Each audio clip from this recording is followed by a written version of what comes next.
Bismillahirrahmanirrahim. Assalamualaikum warahmatullahi wabarakatuh. Waalaikumsalam warahmatullahi wabarakatuh. Jumpa lagi dengan saya Muhammad Fahri Nurhamnah di acara podcast Humas Kemenak Kabupaten Jeneponto. Ngobrol santai ala bale-bale.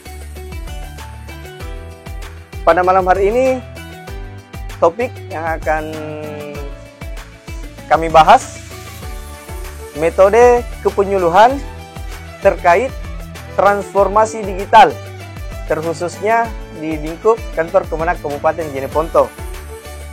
Malam hari ini sahabat, saya tidak sendiri. Di sini saya ditemani oleh salah satu penyuluh dari KUA Kecamatan Batang, Bapak Mujatahidin Taufik. Selamat malam sahabat. Selamat malam, alhamdulillah. Bagaimana kabar tak ini? Alhamdulillah sehat Pak. Puasa tak lancar? Lancar sesuai perintah Allah. Alhamdulillah. Insyaallah. Baiklah sahabat, terkait tema kita malam hari ini, persoalan transformasi digital. Kita lihat di era ini, transformasi digital itu sangat cepat berkembang, terkhususnya di generasi saat ini. Berbicara tentang transformasi digital, saya mengundang sahabat Didin ini selaku penyuluh. Ya, siap. Selaku penyuluh ya. Bagaimana pandangan sahabat sendiri dan para teman-teman penyuluh yang ada di lingkup Kemenak Kabupaten Jeneponto terkait perkembangan digital ini? Apakah sudah pernah terdengar di teman-teman penyuluh atau sebaliknya? Silakan sahabat. Ya, Assalamualaikum warahmatullahi wabarakatuh. Waalaikumsalam warahmatullahi wabarakatuh. Ya, terkait persoalan transformasi digital. Transformasi digital itu adalah pengalih bentukan kreativitas di dalam dunia digital. Jadi sudah masuk di dalam dunia digital, tapi ada kreasi lain yang kemudian dilakukan yang lebih menarik, yang lebih inovatif. Seperti misalnya kita ketahui bersama, ini kan forum Humas. Iya. Jadi Humas di kemarin itu aktif dalam merilis berita, itu tertuang dalam bentuk narasi tulisan, dan hari ini program baru podcast. Saya pikir ini adalah salah satu bentuk transformasi digital dari bentuk narasi menjadi video. Jadi itulah salah satu contoh transformasi digital. Dan terkait persoalan tadi yang menyangkut penyuluh agama, penyuluh, memang itu juga sudah diatur dalam Kepdirjen 1772 tahun 2024. Oh iya. Jadi di sana membahas tentang penyuluhan di media sosial. Itu salah satu respon penyuluh terhadap perkembangan dunia digital. Jadi ada penyuluhan di media sosial, Pak. Oh, siap. Jadi di dalam Kepdirjen itu, Pak, ya, juklaknya memang betul-betul diatur. Mulai dari pelaksanaannya, platformnya, kemudian konten apa yang tidak bisa di-share, tidak bisa di-upload, dan yang mana yang bisa. Jadi ada proses penyeleksian. Makanya di dalam Kepdirjen itu membentuk satu tim efektif media sosial yang tingkatannya ada di kabupaten kota, ada di provinsi dan pusat. Jadi sudah terstruktur ya? Ya, sudah terstruktur dan efektif. Jadi dalam pembuatan konten harus melalui seleksi, kemudian kita upload. Nanti seperti saya pernah mengupload konten penyuluh agama itu yang dari Kecamatan Turate ya, namanya Pak Muhammad Fatul. Itu diposting ulang oleh pengurus pusat IPARI. Jadi ketika konten itu menarik dan bersifat edukatif, bermanfaat untuk masyarakat yang luas, bisa membangun keilmuan, maka itu akan diposting ulang oleh pengurus pusat atau pengurus wilayah Ikatan Penyuluh Republik Indonesia Provinsi Sulawesi Selatan. Jadi selalu ada seperti itu Pak, ketika ada konten menarik dari penyuluh. Oh, berarti terkait perkembangan digitalisasi ini sudah ada ya? Sudah ada. Dan sudah diterapkan di penyuluh? Ya, sebenarnya sebelum Kepdirjen ini turun, Ya. beberapa penyuluh itu sudah melaksanakan penyuluhan di media sosial. Tapi hari ini dengan adanya Kepdirjen 1772 itu betul-betul penyuluh diharuskan. Lebih dituntut lagi ya. Dituntut lagi. Pokoknya diharuskan melakukan penyuluhan di media sosial. Ya. Iya, ya. Jadi salah satu perkembangannya itu terkhususnya di Kemenag yang menjadi sebagai tiang salah satu di Kementerian Agama itu kan penyuluh agama Islam. Dan di era digitalisasi seperti saat ini banyak kalangan masyarakat itu lebih mudah mengakses. Betul. Lebih mudah mengakses di era seperti ini digital. Contoh seperti sahabat tadi bilang bahwasanya sudah ada media sosialnya ya, penyuluh. Betul. Sudah ada media sosialnya. Terus begini sahabat, lanjut ya ke seperti tadi pertanyaan saya ini kembali. Terus ketika sudah dilaksanakan atau tersosialisasikan di penyuluh, apakah ada kendala-kendala yang dialami oleh penyuluh kita sendiri terkait perkembangan digital ini? Ya, terkait persoalan kendala dalam menjalankan program yang dirumuskan di Kepdirjen ini, ya tentu ada kendala. Sebab saya melihat fenomena usia, rata-rata penyuluh itu umur 40, antara 40 sampai 50 tahun. Itu kebanyakan penyuluh di Kabupaten Jeneponto usianya seperti itu. Ya. Di umur demikian, itu telah melewati banyak era, mulai dari Orde Baru, Reformasi, sampai hari ini harus beradaptasi dengan era milenial. Itu saya pikir memang berat, tapi dengan adanya pembinaan-pembinaan yang seperti kemarin dilakukan di Kementerian Agama, dilaksanakan oleh Kasidimas, pembinaan Bimas sendiri, penyuluhan di media sosial, maka itu penyuluh akan terbantu. Penyuluh akan terbantu meskipun orang-orang tua kita, senior kita di penyuluh itu masih ada beberapa kendala dalam proses pembuatan konten, tapi ke depan ketika selalu ada pembinaan pembuatan konten, saya pikir itu juga akan bisa terselesaikan. Jadi itu sebagai upaya untuk memaksimalkan konten-konten penyuluhan di media pengurus daerah Ikatan Penyuluh Agama Republik Indonesia Kabupaten Jeneponto. Ya, jadi juga saya mungkin sedikit Pak melanjutkan bahwa terkait pembuatan konten ini banyak sekali hal yang memang kita belum lakukan dalam menindaklanjuti Kepdirjen ini, mulai dari waktu-waktu penguploadan. Tapi kita sudah berupaya semaksimal mungkin untuk mengacu kepada Kepdirjen dalam proses penguploadan konten itu. Ya tentu ketika ada konten dari penyuluh yang masuk ke tim efektif media sosial, kita upload di jam-jam itu. Ada jam-jam tertentu. Ada jam-jam tertentu yang diatur dalam jadwalnya. Ya. Termasuk terkendala mungkin dari jaringan. Sepertinya hari ini tidak. Saat ini kita sudah jarang sekali terkendala di jaringan. Tetapi yang menjadi kendala itu upaya kita dalam membuat konten. Ya, belum maksimal, tapi selalu ada upaya menuju kesempurnaan itu. Ya, itulah yang kita harapkan, mengikuti zaman ya perkembangan. Apalagi sahabat tadi mengatakan ya ada plus minusnya ini. Ada plus minus. Ini Kepdirjen untuk dilaksanakan di kalangan penyuluh. Ya.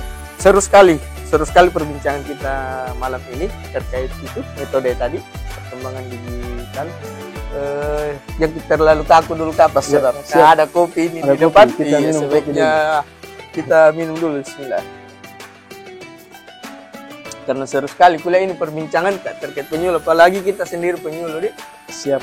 Terus kalau kita sendiri sudah terapkan itu penyuluhan media sosial seperti itu, kita sendiri. Ya, tentu yang mengawali itu adalah tim efektif, harus tim efektif, karena untuk memberikan contoh ya, dalam pembuatan konten itu harus dimulai dari kita.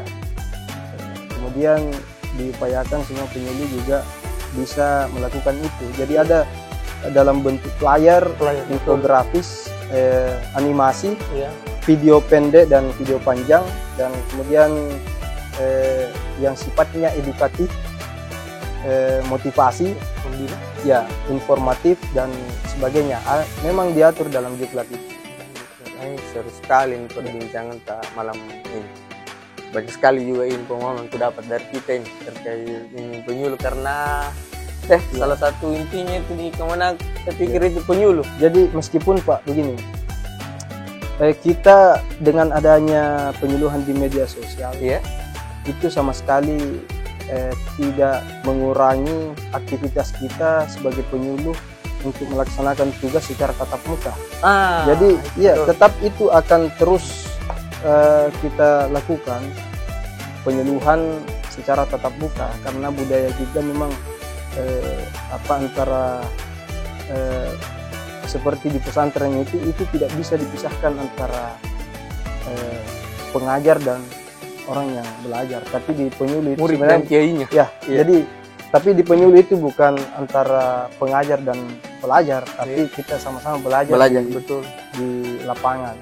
Karena di lapangan itu Pak, kita menghadapi banyak masyarakat di berbagai kalangan, termasuk berbagai tingkatan pendidikan. Jadi kita tidak bisa menempatkan diri sebagai guru di sana, karena betul-betul akan beragam yang kemudian kita hadapi di masyarakat. Hanya karena ini merupakan tugas kita, makanya semaksimal mungkin kita upayakan bagaimana ini terlaksana. Kita juga bisa sebagai pengajar, sebagai pembina, bisa juga sebagai murid.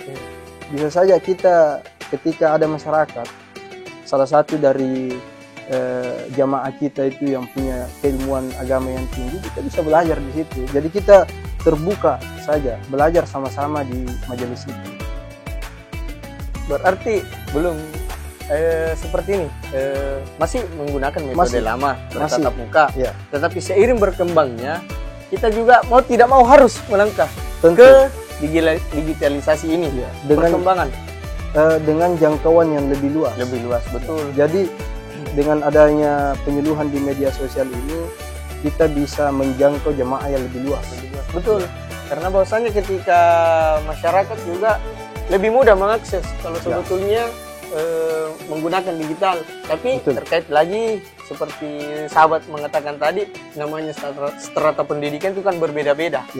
Dan sekarang kan perkembangan digitalisasi itu begitu cepat sebetulnya. Tapi kembali lagi ke masyarakat. Makanya di penyuluh itu juga Pak, dalam mengupload konten itu harus menyeleksi konten yang mana yang layak kita upload, yang mana yang tidak. Hati-hati. Yang jelas konten itu bersikap moderat, bersifat moderat, dan kemudian tidak mengandung informasi hoaks, ataupun isu sara. Jadi kalau yang seperti itu jangan diupload. Itu akan memecah umat. Makanya kemudian yang edukasi saja, yang sifatnya edukasi, kebaikan. Saya kira begitu. Saya kira obrolan kita ini sangat seru dan bisa lebih panjang lagi, tapi kita dibatasi oleh waktu sahabat. Begitu Pak. Waktu sahabat kita dibatasi oleh waktu itu sendiri. Jadi sebelum kita mengakhiri podcast malam ini, saya selaku host mau bertanya gini, persoalan tanggapan tadi ini. Bagaimana persoalan sekarang ini? Humas Kemenak Jeneponto membuat seperti kegiatan ini, podcast. Cuman tanggapan tak ini podcast kah? Ya. Dan harapan tak ke depan dengan podcast yang diadakan oleh Humas Kemenak Jeneponto. Ya. Cabe, saudara. Gimana itu? Saya pikir podcast ini sangat menarik. Siap. Ya, ini bagian dari transformasi digital Ya. yang diinisiasi oleh Humas Kemenak Jeneponto.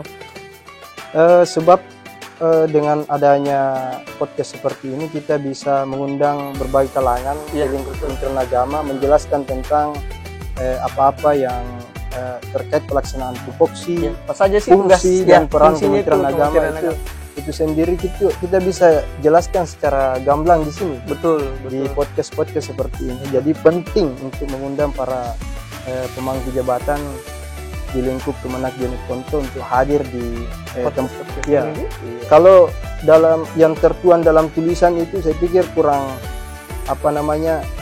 tidak ada feedback. Iya. Hanya yang kita narasikan saja. Kalau kita beritakan dalam bentuk narasi Iya. dalam bentuk rilis berita itu. Tapi kalau ngobrol seperti ini kan itu Betul. lebih jelas, Pak. Betul. Ya, Dan- jadi kemudian harapan saya juga untuk podcast yang seperti ini, Yang humas. yang diinisiasi oleh Humas Kemenak ini, Betul. jangan sampai dalam istilah bahasa Makassar ini menjadi program podcast yang bambang-bambang tejangan. Iya, Ya. jangan. Berarti ini harus Itu artinya Mendukung panas-panas di- tai ayam. iya. Ya, jadi kalau tai ayam itu baru keluar itu panas, Panas. tapi dengan waktu yang singkat sudah tidak lagi panas. Seperti Jadi ibaratnya seperti matahari yang Matahari. terbit di siang hari, ya kan, meskipun di sore hari akan terbenam, tapi di esok hari akan terbit kembali. baik. Itu Keren.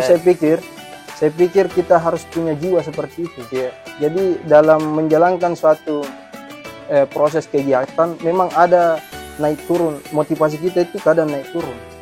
Tapi tetap jangan sampai itu menjadi penghalang untuk kita membuat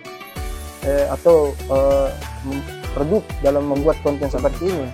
Jangan sampai berhenti lah. Ya, siap. Saya pikir, saya melihatnya podcast ini punya masa depan yang cerah. Insyaallah, Ya, kalau kita konsisten. siap, ini akan menjadi acuan-acuan motivasi dan lebih bagus lagi ke depannya. Siap, Lebih bagus lagi dan supaya lebih diakses masyarakat. betul Pak.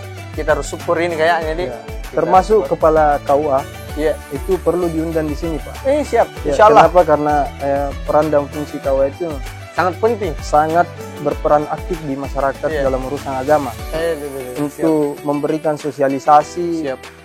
terkait peran dan fungsi KUA itu sendiri. Ya, saya kira begitu. Baik, sahabat. Ya, Terima kasih banyak ini atas waktu dan kesempatan tak.